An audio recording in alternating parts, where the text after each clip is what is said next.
प्रधानमन्त्री अहिले यहाँ बसिरहनु भएको छ। यो अवस्था ल्याउनका लागि केही मान्छेहरू अगाडि बढ्ने यात्राको डुङ्गा चढ्न मान्नु भएन, किनारमै छुट्नुभयो। उहाँहरूले डुङ्गा अगाडि बढ्न पनि दिनुहुन्न थियो, समाति राख्ने, पछाडि ताने राख्ने। अब उहाँहरू थाक्नुभयो, डुङ्गा उहाँहरूले रोक्न सक्नु भएन, डुङ्गा अगाडि बढो। अब अगाडि बढ्छौँ हामी, उहाँहरू पछाडि छुट्नु। समयको डुङ्गा, गतिको डुङ्गा, अग्रगमनको डुङ्गा अगाडि बढ्यो, उहाँहरू पछाडि छुट्नु। उहाँहरूको सम्बन्धमा म खास केही भनिरहन चाहन्न।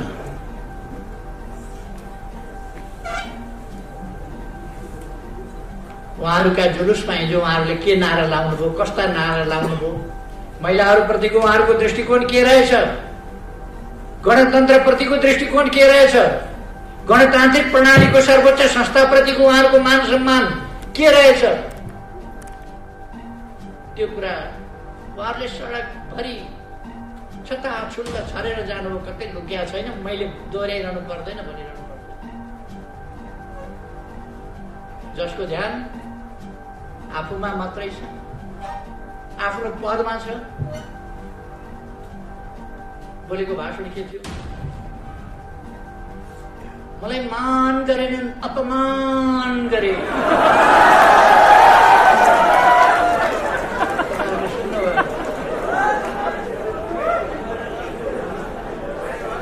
जसको ध्यानै त्यतिमा छ अनि देशको ध्यान कसरी हुन्छ? यतापट्टि म धेरै गइरहन्न, उहाँहरूको धेरै टिप्पणी पनि गरिरहन्न। म खालि 2-4 तथ्य यहाँहरूलाई भन्न चाहन्छु। म आज तपाईहरुको अगाडि जो उभिएको छु, नेपालमा लोकतान्त्रिक, वामपन्थी र प्रजातान्त्रिक भनिएका दुईटै शक्तिहरू 17 साल पछिको निरङ्कुश दमनले छेदविच्छेद भएको अवस्था छ। कांग्रेसहरू केही जेलमा थिए, केही प्रवासमा थिए, निर्वासनमा थिए, बाहिर आन्दोलन गर्न सक्ने हालतमा कांग्रेस थिएन। कम्युनिस्टहरू कि जेलमा थिए, कि निर्वासनमा थिए, कि टुक्रा टुक्रा भएर बसेका थिए, छिन्न भिन्न भएर। यत्रो पार्टी त्यस बेला कसैको भए त 17 सालमै राजा उल्टिन्थ्यो, 17 सालमै फ्याँकिन्थ्यो। लोकतन्त्रलाई फाल्ने राजा, जनतन्त्रलाई फाल्ने राजतन्त्र त्यति बेरै फालिन्थ्यो। तर जनतालाई सचेत बनाइएको थिएन, संगठित बनाइएको थिएन, आफ्ना आफ्ना पछि कुदेपछि केही पनि हुँदैन।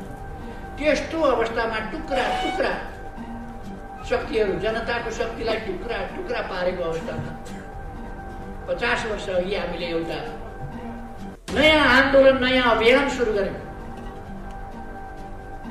सही विचारका साथ अगाडि बढ्नुपर्छ।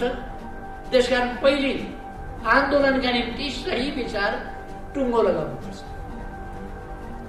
हामीले लोकतान्त्रिक गणतन्त्रको विचार टुङ्गो लगायौं। त्यसलाई प्राप्त गर्नका लागि त्यस विचारमा केन्द्रित परिवर्तनकारी समतामूलक समाज निर्माण गर्ने विचार, त्यसमा केन्द्रित भएको सुदृढ संगठन, व्यापक संगठन आवश्यक छ। त्यसकारण हामीले व्यापक संगठन र सुदृढ संगठन निर्माण गर्ने अभियान सुरु गर्यौं। अलिक पर्याप्त अनुभव र अध्ययनको कमी, उमेरको पनि कमी, अनेक कारणहरूले आन्दोलनमा केही कमीहरू पनि रहे। तर त्यसको मूल पक्ष बिल्कुल जायज थियो। जनताको हातमा शासन भएको, जनतामा सार्वभौम सत्ता रहेको गणतन्त्रात्मक शासन व्यवस्था हुनुपर्दछ र सामाजिक समानता सहितको, न्याय सहितको लोकतन्त्र हुनुपर्दछ र त्यो लोकतन्त्र सुशासन र आर्थिक विकासको बाटोबाट अगाडि जानुपर्दछ र वास्तविक गणतन्त्र, गणतन्त्रात्मक लोकतन्त्र स्थापना हुनुपर्दछ। त्यसका लागि हामीले पहिले त जनताको शक्तिलाई मजबुत बनाउनु पर्छ भनेर आन्दोलनको एकीकरण, एकता, आन्दोलन विस्तार, संगठन निर्माण, विचारहरूको प्रचार सुरु गर्यौं र आन्दोलन अगाडि बढ्यो। अलिक समय त्यसले धक्का पनि खायो। अरू विभिन्न प्रवृत्तिहरू पनि आन्दोलनमा निस्किए, विभिन्न प्रवृत्तिहरू पनि अगाडि बढे। त्यसपछि विभिन्न समूहहरू पनि सङ्गठित हुन थाले। बीपी कोइरालाले कमेन्ट गर्नुभएको थियो, एउटा ठाउँबाट निस्किएको युवाहरूको एउटा साहसिक आन्दोलनले राष्ट्रिय राजनीतिमा यति प्रभाव पारेको छ भने कांग्रेस पार्टी जस्तो संस्था शिथिल भएर बस्नु हुँदैन। त्यो उठ्नुपर्छ र त्यसले लोकतन्त्रका लागि सङ्घर्ष गर्नुपर्छ। म झापाका युवाहरूको नीतिसँग सहमत छैन, तर उनीहरूको बलिदानसँग, उनीहरूको काम गर्ने भावनासँग, उनीहरूको बलिदानसँग सहमत छु र त्यो बलिदानलाई म प्रशंसा गर्छु। बीपी कोइरालाले भने यसको अर्थ नेपाली कांग्रेसलाई पनि त्यस आन्दोलनले ऊर्जा दिए। एकीकरण र एकताको नयाँ सिलसिला त्यहाँबाट सुरु भयो। त्यस सिलसिलाले अनेक जागरण ल्यायो, अनेकतिर समूहहरू, अनेक संगठनहरू निर्माण हुँदै गए। एउटा धार झापा आन्दोलनको धारको रूपमा अगाडि बढ्यो। त्यो झापा आन्दोलन, त्यसपछि कोअर्डिनेसन केन्द्र, त्यसपछि नेकपा माले, त्यसपछि एमाले हुँदै अगाडि बढ्यो। अर्को धार न्यूक्लियस, चौथो महाधिवेशन, मसाल, कहिले मोटो कहिले पातलो, विभिन्न ढङ्गले त्यो माओवादी हुँदै त्यो अगाडि। र हामीले सोच्यौं विभाजित रहन दियो भने आफैले आफ्नै विरुद्ध, आफैले आफ्नै बीचमा खण्डन मण्डन जस्ता स्थितिहरू, आफ्नै बीचको प्रतिस्पर्धाले आन्दोलनलाई एकजुट भएर परिवर्तनको पक्षमा लान मद्दत पुर्याउँदैन। त्यसकारण एकताबद्ध हुनुपर्छ। मैले त्यो सोची प्रचण्डजीसँग प्रस्ताव राखेँ। तपाईँ कांग्रेससँग मिलेर चुनाव लडेको थाहा छ हामीलाई, छोरी जिताउन। छोरी जिताउन नसकेपछि मतपत्र च्यातेर प्रजातन्त्रको धुजा पार। त्यसका लागि तपाईँ कांग्रेसमा जानुभएको थियो। खासै उपलब्धि केही पनि भएन। हामी मिलेर अगाडि जाउँ। हाम्रा संविधानको सर्वोच्चताका नीतिहरू, हाम्रा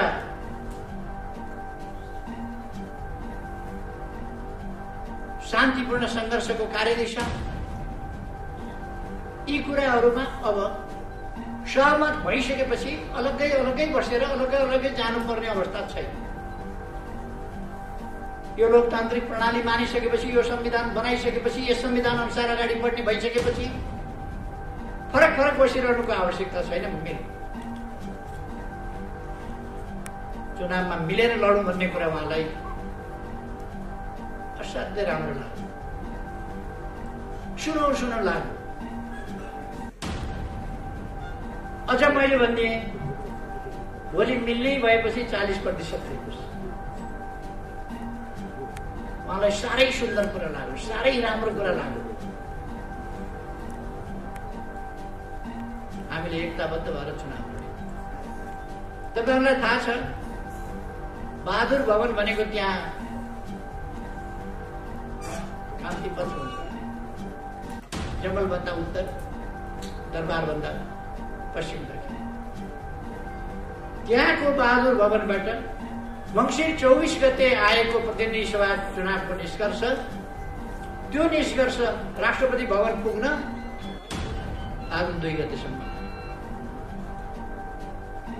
पैदल हिँडेर जाँदा 10 मिनटको बाटो,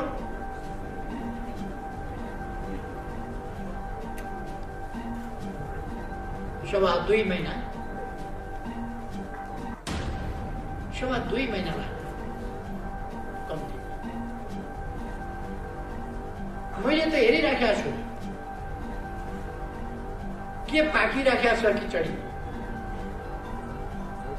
त्यति बेला पनि चुनाव मसँग मिलेर लड्ने, 40% लिएर लड्ने, कमला राम्रा मिठा ठाउँ छानी खाने, अनि सरकार बनाउन काङ्ग्रेससँग वार्ता गर्ने र हामीसँग बार्गेन गर्ने। मलाई त 5 वर्षको प्रधानमन्त्री दिन्छु भनेको छ। लाज लाग्नुपर्ने होइन। वामपन्थी मिलेर चुनाव लड्ने, दक्षिणपन्थीसँग मिलेर सरकार बनाउने, कस्तो अचम्मको तरिका हो। त्यो छोडिदिनु। फागुन 3 गते म प्रधानमन्त्री हुँदा उहाँले मन्त्री बन्न कोही एकजना पनि नपठाएको तपाईँहरूले देख्नुहुन्छ। के पाकिरहेको थियो भित्रभित्र त्यो तपाईँ अनुमान गर्न सक्नुहुन्छ, बुझ्न सक्नुहुन्छ। जहिले पनि म मित्रताले अँगालो हाल्छु, उहाँ धृतराष्ट्रले जस्तो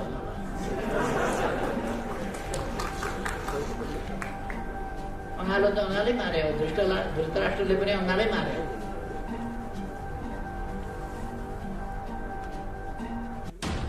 हाम्रो त्यही चलिरह्यो। उहाँको ध्यान कसरी कब्जा गर्ने, कसरी हत्याउने, त्यो मात्रै हुँदो रहेछ। मैले उहाँलाई अनेक सम्झाएँ, यो षड्यन्त्रकारी प्रवृत्ति छोड्नुहोस्, यो जाल जेल षड्यन्त्र र टिकडमको राजनीति छोड्नुहोस्। राजनीति भनेको धोका र बेइमानी मात्रै होइन, त्यसैमा नकुद्नुहोस्।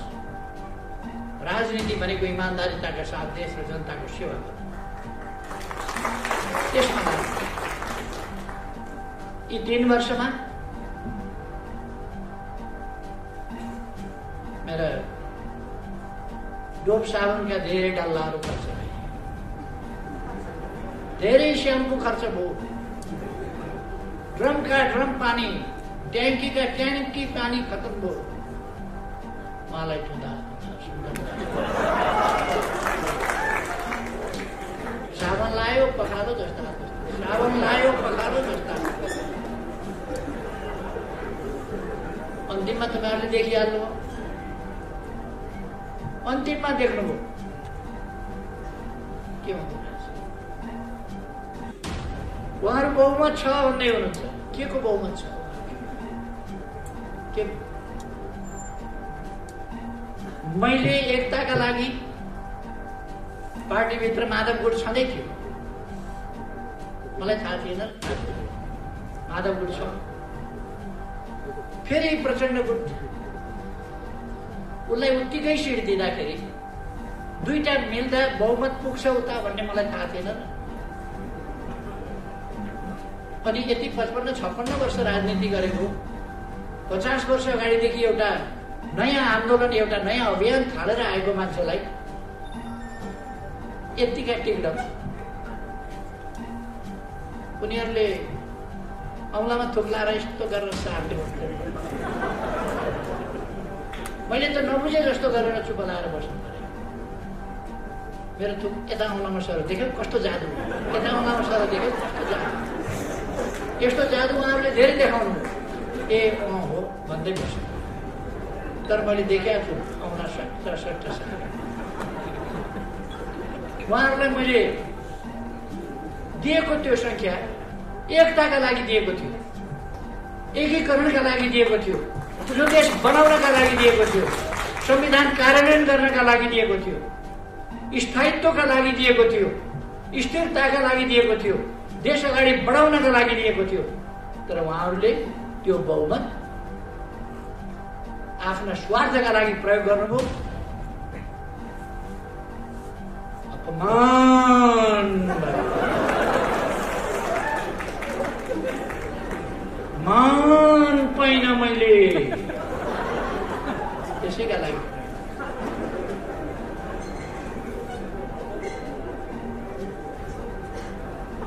कतिपल्ट सम्झौता गर्ने। मेरो एउटा ब्रिफकेस भरिएको छ प्रचण्डसँगका सम्झौता। कतिवटा सम्झौता गर्ने? आज सम्झौता गरौँ, भोलिपल्ट काँच, फेरि अर्को सम्झौता गरौँ, फेरि अर्का दिन काँच। तपाईँहरूले सुन्नुभयो? एक दिन आउनुभयो, आधा आधा गर्ने भनेको थियो। तपाईँ नै चलाउनुहोस् प्रधानमन्त्री, जनताले स्थायित्व चाहेका छन्, तपाईँ नै प्रधानमन्त्री हुनुपर्छ भन्ने चाहेका छन्। त्यो मैले बुझेँ। अहिले म प्रधानमन्त्री हुन खोज्दा राम्रो मानेनन् जनताले। मलाई कार्यकारी अध्यक्ष दिएर काम गर्न दिनुहोस् पार्टीमा। तपाईँ नै अध्यक्ष प्रधानमन्त्री भएर चलाउनुहोस्। प्रथम अध्यक्ष त तपाईँ हुँदै हुनुहुन्छ। उहाँले आफैले भन्नुभयो। मैले भने सचिवालयमा बैठकमा राख्नुहोस् प्रस्ताव। उहाँले आफै सचिवालयको बैठकमा प्रस्ताव राख्नुभयो। मैले हुन्छ। भोलिपल्ट मैले गल्ती गरेछु कि क्या हो काम हो? गल्ती गर्नुभयो भने फेरि अर्को दिन सही निर्णय चाहिँ प्रस्ताव राख्नुहोस्, सच्याउनुहोस्। के निर्णय चाहिएको छ त्यो सच्याउनुहोस्। महाधिवेशन अलिक अगाडि नै गर्नु, जहिले सकिन्छ तहिले गरौँ। जहिले सकिन्छ